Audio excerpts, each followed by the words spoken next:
Fandikavako ny manodidinay, tsy mba misy azo ianterana, fahoriana no mianjaty, ka milorese tsy ho kivisany fo, nefa mbola teo ianao, mijery etsorendrika mitsilo ny hoaviko.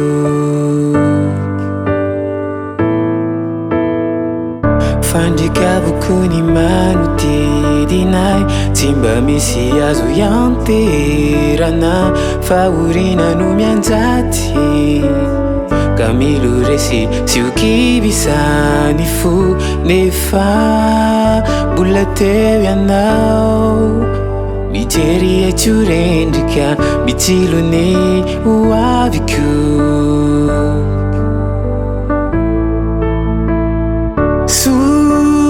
Teo Ianao riray, ampaheriera sendra trotraka, sofa teo Ianao riray, anohinay amin'ny lalam-piainako, raha tsy teo Ianao riray, motoy izao ve zany fiainanay, ka sandratrainy anaranao, fa be tokony fitiavanao.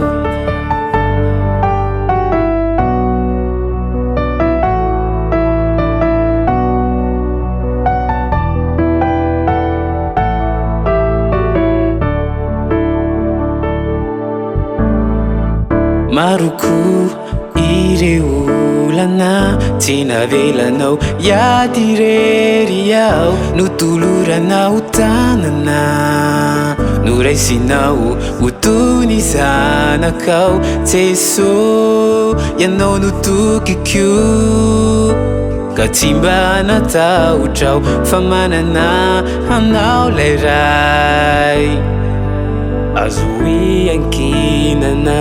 Sofa teo Ianao riray, ampaheriera sendra trotraka, sofa teo Ianao riray, anohinay amin'ny lalam-piainako, raha tsy teo Ianao riray, motoy izao ve zany fiainanay, ka sandratrainy anaranao, fa be tokony fitiavanao.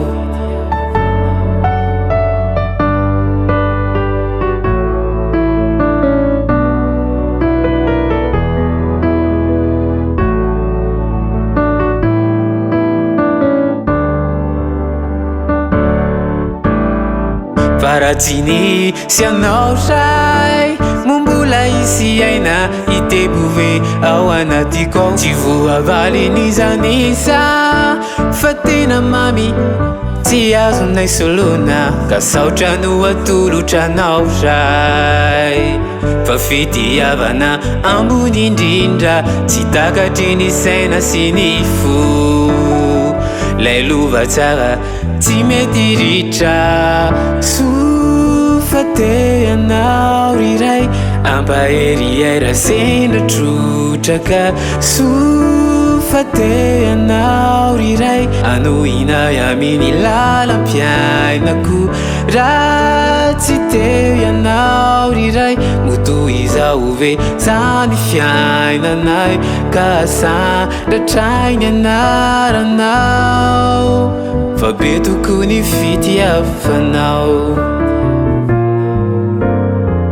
Sofa teo Ianao riray, ampaheriera sendra trotraka, sofa teo Ianao riray, anohinay amin'ny lalam-piainako, raha tsy teo Ianao riray, motoy izao ve zany fiainanay, ka sandratrainy anaranao, fa be tokony fitiavanao, fa be tokony fitiavanao, fa be tokony fitiavanao.